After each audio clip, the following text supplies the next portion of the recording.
Greetings humans, I'm here and welcome back to another What If. Today's What If being part 9 to the What If Deku had an adaptation quirk. What if? As you know, I'm in school and finals week is coming up, so I might reduce my videos back to one video a week, just until finals week is over. Or I might not, who knows. It's all really dependent on a lot of factors. But yeah, if you guys see that instead of the 2 videos, it's 1 video a week. That's why. I might be trying to conserve content so I can just slowly release it instead of having the 2 videos I pre-recorded for the week go out. But oh well. But yeah, with that being said, you guys know what to do. If you like the content, hit like, subscribe if you want to see more. It lets me know that you guys like this content. Hit the bell so you guys know when I post. Make sure it's set to all because YouTube sometimes doesn't work. I've noticed that with myself. And in the description, there's going to be a Discord link. Recommend joining that if you guys want to submit ideas for what ifs, have some feedback on how the what if should go or how it has been going so far, or if you just want to talk in general, I'm gonna be there. Same thing for the comments. In that same description, there will also be, what's it called? 2 playlists. One for the adaptation playlist. I recommend watching all those because I do a short recap on a pretty decently sized video. And, what's it called? The second playlist is What If Deku had the powers of the Sage of Six Path from Naruto. Just the other What If on my channel. It's another What If of an OP Midoriya, so that's it. Yeah. And I'm going to do a slight little recap. Oh, yeah, with that being said, I'm gonna start the recap. In the last part, Midoriya had befriended a kid named Koda during the first training, but all has went to chaos when the League of Villains had attacked.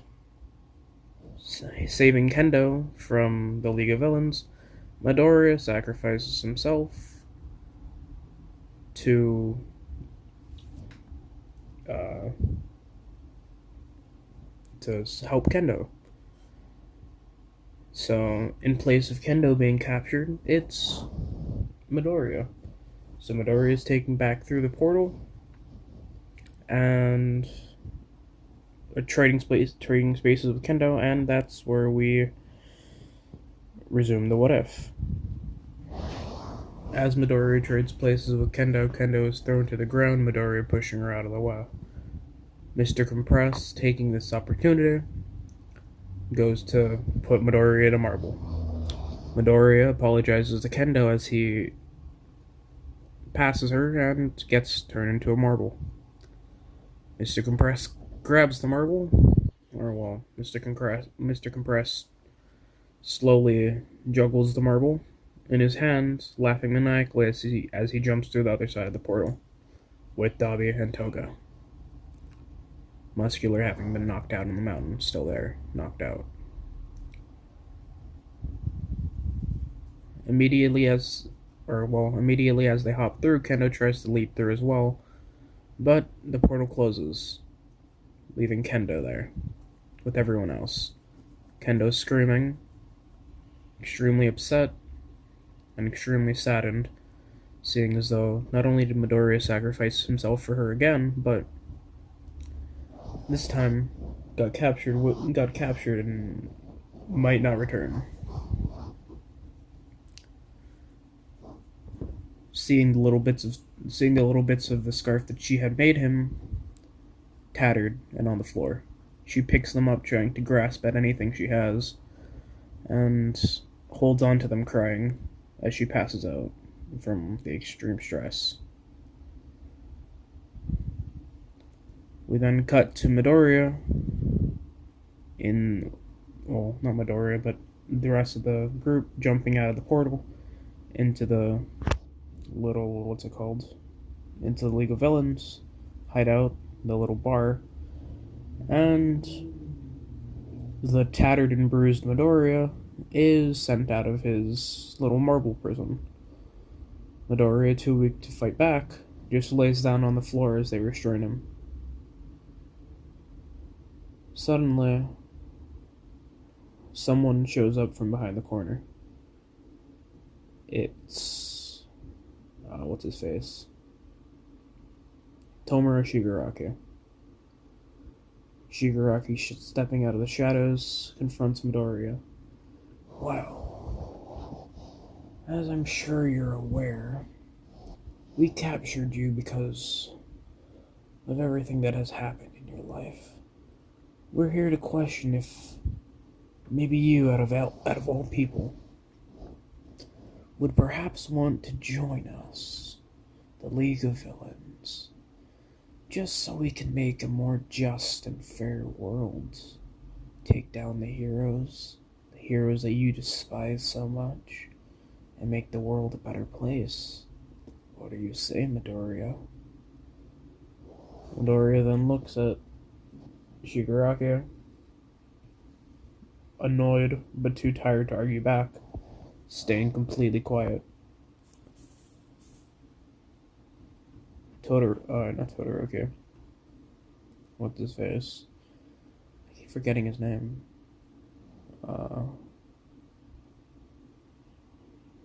Man, I really can't remember his name.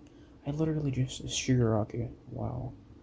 Okay, Shigaraki laughs at this, but before anything happens, murmurs start to happen across the rest of the League of Villains. Mr. Compress is asking exactly why this person out of all of them is the one that they chose, considering that, he's probably the least likely, despite all this that happened. Shigaraki just states that that it's still worth a try, and they never know. But Midoriya then agrees with Mr. Compress, stating that it was a completely and totally foolish choice for them to have chosen him out of all people because he is the least likely to go. Toga then immediately starts blushing again, seeing as though Midoriya is covered in all of these scars and blood, asking Shigaraki if they can keep him.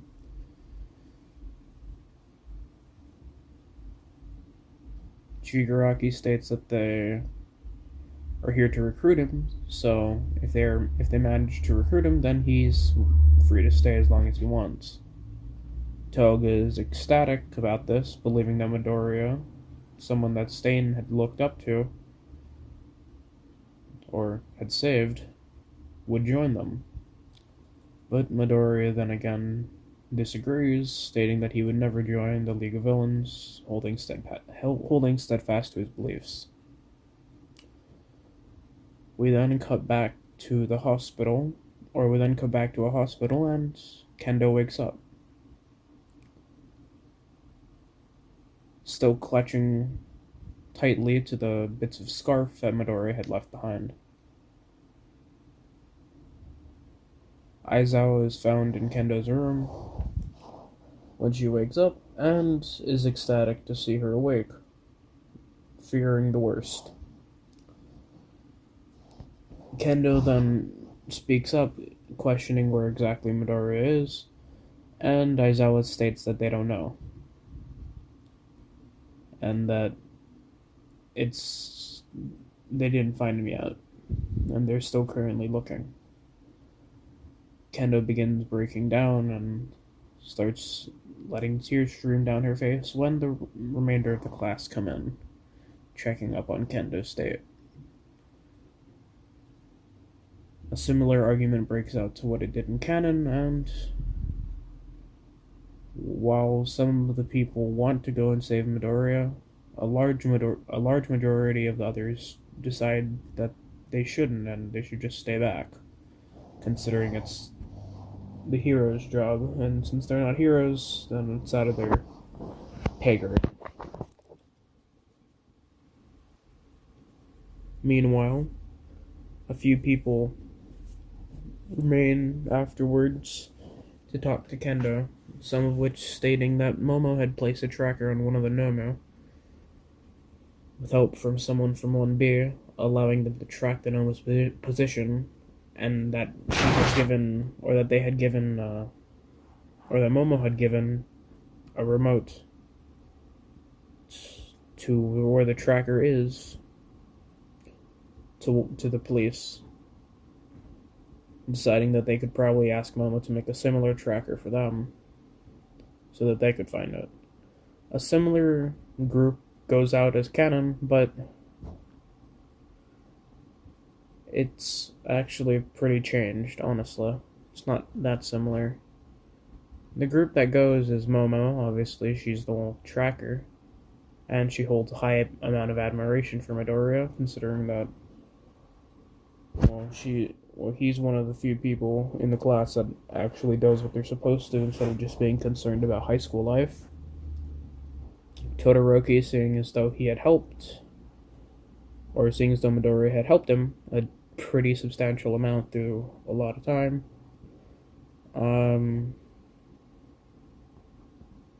What's his face?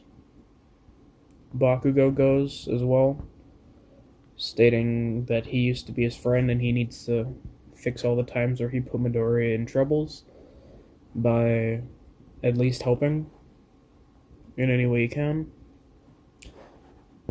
Kendo obviously goes, and since I can't think of anybody else, well, I guess Uraraka could go. But, yeah, I guess Uraraka can go. Why not? So Uraraka goes as well to execute the escape plan, and they go, with Ida stopping them on the way, stating that what they're doing is reckless. Bakugo pushes past Ida and states that if he's not there to help, then he can just get out of the way. And with Bakugo saying that, the rest of the group join Bakugo and begin walking past Ida not doing anything.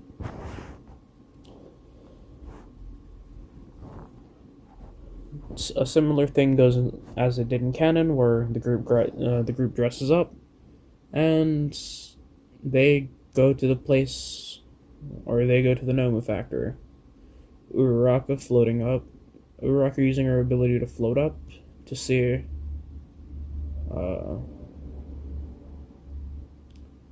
what's it called? To see what's inside the building using the night vision goggles that Momo had made. And sees the large Nomu factory, or the large amount of Nomus that are just sitting there out in the open. Or not out in the open, but out in the warehouse. This obviously scares Uraraka as she almost falls back, or as she almost falls over the wall. But luckily, Kendo's able to make her hand large and grab onto Uraraka's foot, making sure that she doesn't fall over. Getting a slightly better ankle, Uraraka is able to fully note that there are a ton of them, but Midori isn't there. At this same time, the heroes find out where Midori is and conduct a similar plan as in canon. To which All Might knocks on a door, stating that Pizza's here. Midoriya, being all too familiar with this voice, chuckles to himself a little bit as the door is broken into. The entire League of Villains scramble around, being worried, as Deadshot comes in, and everything goes similarly to what it did in canon. All Might grabbing onto, or All Might not grabbing onto him, but All Might trying to take care of all the villains, but sadly, They get taken, or all the villains along with Midoriya get taken to the similar battlefield of where the Nomus are. As this happens, the Nomus get captured by some of the pro heroes, and the UA students begin to leave. But all is stopped in their tracks when they notice a well-tailored man stepping out of the shadows of the warehouse. This man presents an awful aura, something that is sending shivers down everyone's spine, even the pro heroes. And suddenly, after the intense massacre of what happened to all the pro heroes in canon, of what's his face getting hit by the air cannon, the fabric hero guy, the best genus, getting hit with the air cannon, the people that were once in League of Villains hideout are sent to the battlefield, where All for One laughs maniacally, insisting for Midoriya to either join or he will take his quirk. Midoriya tries to get away, and at that same time, as Midoriya tries to get away, All for One shoots an attack at Midoriya. Kendo, being extremely worried, decides that she would rather risk her life than seeing Midoriya get hurt, as she charges out. Midoriya, seeing this foolish action, runs towards her and pushes her out, or runs towards her, picking her up and using all for one for all, in his legs to run back to where they originally were behind the wall. All for One begins laughing as he aims towards the wall, but before he's able to fire, All Might comes launching down, with All for One catching his fist. The group escapes, similarly to how they did in canon, but with Bakugo and everyone just doing what they did, Uraraka making them all lighter, and that's about it. Bakugo uses his explosions to blast off, or to keep them in flight, while Midoriya had used his legs, or his one for all off of Todoroki's ice to cause a great launch pad, allowing them to escape the scene pretty easily. The entire scene happens as it did normally, with All for One being defeated by All Might, and All Might does exactly what he did before, after the United States of Smash, holding his hand up in triumph and victory, immediately after pointing towards the camera, stating that next is you. Midoriya, understanding what this is and what this means, begins crying. Not a lot, but still, tears stream down Midoriya's face, seeing as though this world had just lost its number one, its symbol of peace.